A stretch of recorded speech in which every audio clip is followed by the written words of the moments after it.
இது வந்து ரொம்ப டிஃபிகல்ட்டாக இருக்கும். இங்கே பாறைலாம் வந்து ரொம்பவே ஷார்ப்பாக இருக்கும். காலெல்லாம் குத்தி கிழிக்கிற அளவுக்கு. நீங்கள் வெறும் காலோட இங்கே நடக்கிறது ரொம்பவே கஷ்டம்னு சொல்லுவேன்.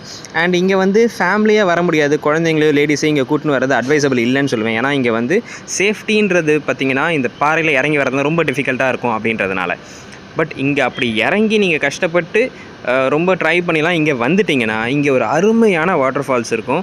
அதை நீங்கள் இமேஜினே பண்ண முடியாத அளவுக்கு இருக்கும். அண்ட் இந்த வாட்டர் ஃபால்ஸ் வந்து பார்த்திங்கன்னா ஸ்லைடிங் வாட்டர் ஃபால்ஸ் மாதிரி ஆழம் இல்லாத இடம் அப்படின்னு இங்கே ஒன்று கிடையவே கிடையாது. ஏன்னா இங்கே வாட்டர் பாண்ட் அந்த பாண்ட் கிட்ட நீங்கள் போனீங்கனாலே ஆழம் தான்.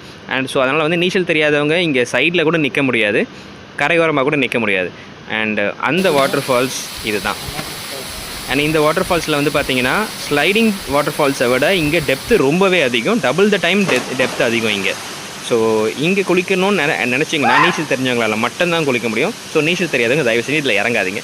இங்கே எனக்கு நிறைய ஃப்ரெண்ட்ஸ் கிடச்சாங்க அவங்களோட.